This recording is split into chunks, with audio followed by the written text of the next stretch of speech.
Hello दोस्तों, आप सभी को प्रभु यीशु मसीह के नाम में जय मसीह की, परमेश्वर के नाम की स्तुति और महिमा हो। फिर से मैं स्वागत करता हूं आप सभी का हमारे एक और नए वीडियो में।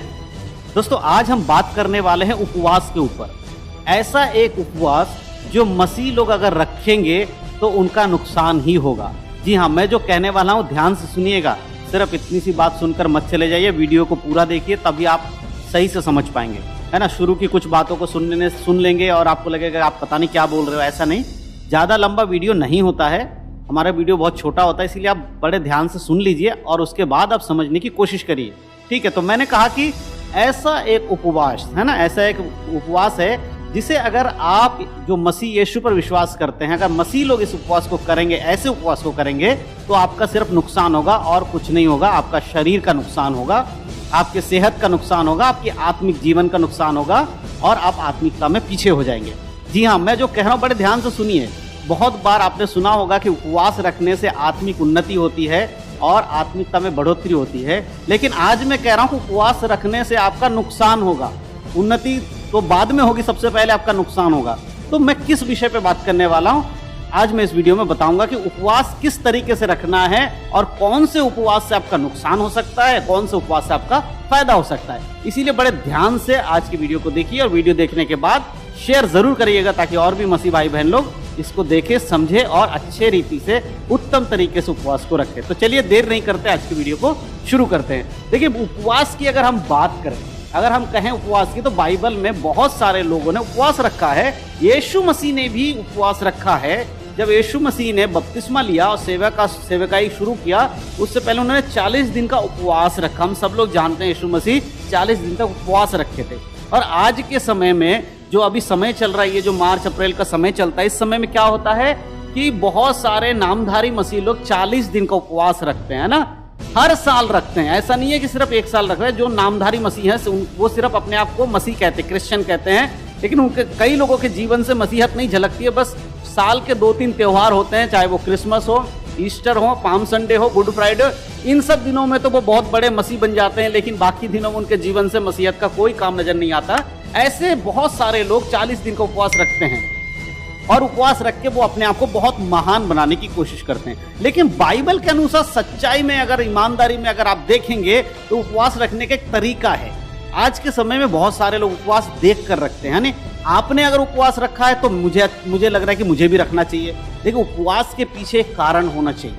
आप उपवास किस बात पे रख रहे हैं? क्या आपका कोई मकसद है या कोई प्रार्थना का विषय है?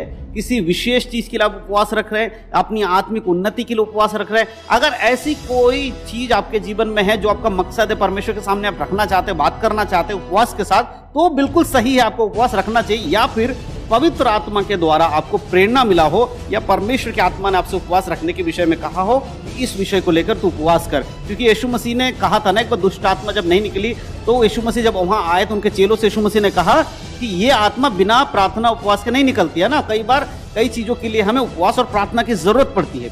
तो अगर पवित्र आत्मा आपको बताता है ऐसे उपवास के साथ करने के लिए, तो अच्छी बात है, वो सही भी है।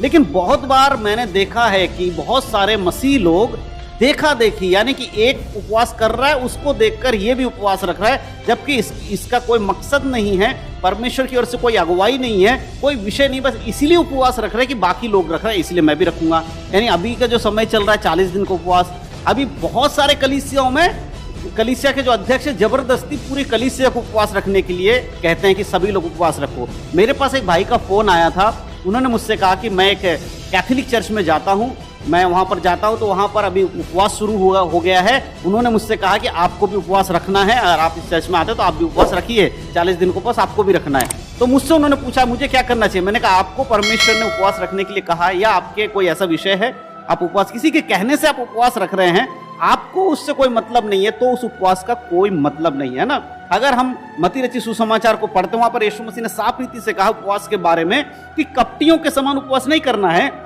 मत्ती 6 अध्याय के आप 16 से पढ़िएगा, 16 से लेकर आगे जब पढ़ेंगे तो आपको साफ साफ समझ में आएगा। 18 तक पढ़ेंगे, 2-3 आयत हैं, तो वहां पर मैं पढ़ देता हूं आपके लिए, सुन लीजिए। वहां पर इस प्रकार से लिखा हुआ है, 16 में लिखा है, जब तुम उपवास करो तो कपटियों के समान तुम्हारे मुंह पर उदासी छाई ना रहे, क्योंकि वे अपने मुंह पर बनाए रहते हैं ताकि लोग उन्हें उपवासी जाने। मैं तुमसे सच कहता हूं कि, ठीक है, वे अपना प्रतिफल पा चुके। परंतु जब तुम उपवास करो तो अपने सिर पर तेल मल और मुंह धो, ताकि लोग नहीं परंतु तेरा पिता जो गुप्त में है तुझे उपवासी जाने। इस दशा में तेरा पिता जो गुप्त में है देखता है, तुझे प्रतिफल देगा। है ना, दूसरों को दिखाने के लिए उपवास करने की जरूरत नहीं है। आपका उपवास गुप्त में होना चाहिए, आपका उपवास परमेश्वर की इच्छा के अनुसार होना चाहिए। दूसरों को दिखाने के लिए अगर उपवास करेंगे, बहुत सारे ऐसे मसीह भाई बहन लोग हैं जो शारीरिक रूप से थोड़े कमजोर हैं ना। कई बार हमने देखा है कि बहुत सारे ऐसे उपवास रखने वाले लोग हैं जो कुछ भी खाना पीना नहीं खाते कई दिन तक। मान लीजिए किसी ने 7 दिन को उपवास रखा, वो 7 दिन तक क्या करेंगे, बिल्कुल कुछ न खाएंगे ना कुछ पिएंगे, बिल्कुल एकदम ऐसे रहेंगे, कुछ खाए बिना पिए बिना। तो बहुत सारे जो आसपास के मसीह लोग वो भी कहेंगे हम भी उपवास रखेंगे। देखिए उनका शरीर भी उतना ताकतवर नहीं, उनके शरीर में पानी की दिक्कत हो सकती है। वो भी देखा देख उपवास रख लेते और उसके बाद एक दिन के बाद दूसरे दिन के बाद जब उनके शरीर में पानी की कमी होती है, डिहाइड्रेशन हो जाता है, वो बीमार पड़ जाते हैं और हॉस्पिटल में पहुंच जाते हैं। क्या हुआ आपका ऐसे उपवास रखने से? देखिए उपवास ऐसे नहीं रखा जाता, उपवास का एक मकसद है। बहुत सारे लोग 40 दिन का उपवास रख रहे हैं, बहुत सारे लोग 3 दिन का उपवास रखते हैं, 21 दिन का उपवास रखते हैं, 7 दिन का उपवास रखते हैं। लेकिन उपवास में आपको क्या करना चाहिए? आपको परमेश्वर के सामने बैठकर प्रार्थना करनी चाहिए।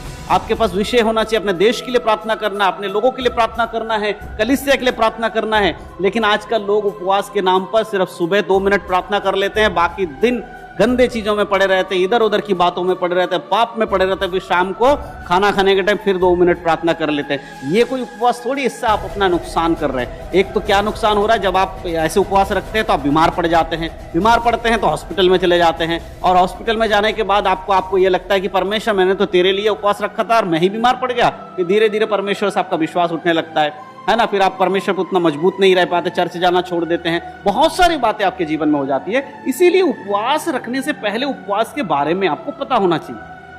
अगर हम यशायाह नबी की पुस्तक पढ़ो, उसका 58 अध्याय को पूरा पढ़िएगा तो आपको समझ में आएगा। वहां उपवास की बहुत सारे चीजों को बताया गया। यहाँ पर इस प्रकार 4 आयत में कहता है, 58 के 4 में लिखा, सुनो तुम्हारा उपवास का फल ये होता है कि तुम आपस में लड़ते और झगड़ते और दुष्टता से घूंसे मारते हो। जैसा उपवास तुम आजकल रखते हो उससे तुम्हारी प्रार्थना ऊपर सुनाई नहीं देगी। परमेश्वर कह रहा आज के टाइम पे ऐसी प्रार्थना लोग करते हैं, ऐसे उपवास रखते हैं, उपवास तो रख लेते हैं और उसके बाद लड़ाई झगड़े भी करने लगते हैं, एक दूसरे की बुराई भी कर रहे हैं, है ना। एक ही कलीसिया में कोई पास्टर की बुराई कर रहा है, पास्टर विश्वासी की बुराई कर रहा है, जबकि उपवास में बैठे हुए हैं, 40 दिन का उपवास चल रहा है। लेकिन उनके जब खाली टाइम पे बैठ के प्रार्थना करने की बजाय एक दूसरे की बुराइयां चल रही है ना, लड़ाई झगड़े की बातें चल रही हैं और उनके मन में झगड़े उत्पन्न हो रहे हैं। क्या इस उपवास से परमेश्वर प्रसन्न होता है? परमेश्वर कहता है तुम्हारी प्रार्थना ऊपर तक नहीं जाती, स्वर्ग में भी नहीं जाती, अगर तुम ऐसी चीजों पर उपवास रखकर बैठे हो और इस तरह का अगर अपना जीवन आप जी रहे हो। लेकिन सबसे इंपॉर्टेंट चीज आपको जानना यह है कि उपवास अगर आप रख रहे हैं तो ध्यान रखिए कि आप किसी के देखे देखे उपवास मत रखिए। अगर कोई दूसरा उपवास रख रहा है तो आपको लग रहा है कि भैया मैं उसके सामने तो मेरी बेइज्जती हो जाएगी, वो उपवास रख रहा है मैं नहीं रख रहा हूं, तो चलो मैं भी उपवास रख लेता हूं। और उसके बाद उसने उपवास रखा, वो पानी भी नहीं पीता तो मैं भी नहीं पीऊंगा। ऐसा करके आप सिर्फ अपने शरीर को दुख दे रहे हो, अपने शरीर को कष्ट पहुंचा रहे हो और बाद में बीमार भी पड़ जाओगे और आपका उपवास भी खत्म हो जाएगा, किसी काम का नहीं रहेगा। देखिए उपवास आप रखिए, अच्छी बात है, आप उपवास रखिए, परमेश्वर के समीप बैठिए, प्रार्थना करिए। आपके पास विषय होना चाहिए। अगर आप उपवास रख रहे हैं तो कोई ना कोई विषय आपका होगा, उस विषय को लेकर आप उपवास रखिए। हो सकता है कि आपने किसी को सुसमाचार सुनाया, वो विश्वास नहीं कर रहा है, लेकिन आप उपवास के साथ प्रार्थना कर रहे हैं कि परमेश्वर उसके मन को बदल दीजिए ताकि वो आप पर विश्वास करे। ये एक कारण है उपवास रखने का। हो सकता है आप किसी के लिए प्रार्थना कर रहे हैं, बहुत दिन से कोई दुष्ट आत्मा से ग्रसित व्यक्ति है, वो स्वतंत्र नहीं हो रहा है, आप उसके लिए उपवास रख रहे हैं, बैठ रहे हैं कि परमेश्वर मैं उपवास के साथ इसके लिए प्रार्थना करता हूं, ये दुष्ट आत्मा से स्वतंत्र हो जाए। ये तरीके से अगर आप उपवास रखते हैं तो अच्छी बात है। लेकिन अगर आप किसी के देखा देखी उपवास रख रहे हैं, किसी को खुश करने के लिए, मनुष्य को खुश करने के लिए या अपने आप को बड़ा दिखाने के लिए चर्च में आप उपवास कर रहे हैं, उससे कोई लाभ नहीं होगा। इससे सिर्फ आप अपने जीवन में अपने शरीर में दुख देने का काम कर रहे हैं और बाद में धीरे धीरे आपकी आत्मिकता भी कम होती चली जाएगी, क्योंकि ऐसे उपवास से आपका विश्वास नहीं बढ़ेगा, आपके अंदर कमजोरी आ जाएगी। आप परमेश्वर के, जब आपकी प्रार्थना परमेश्वर तक नहीं पहुंचेगी तो आपको लगेगा कि मेरे उपवास करने से परमेश्वर खुश नहीं होता, मैं परमेश्वर से उपवास नहीं करूंगा, प्रार्थना नहीं करूंगा। ऐसे करके आप कमजोर पड़ जाएंगे। इसीलिए मेरे प्रियो, उपवास रखिए लेकिन परमेश्वर के वचन के अनुसार, और उपवास जब रखते हैं तो पूरी रीति से प्रभु के संगति में बैठें, प्रार्थना करें।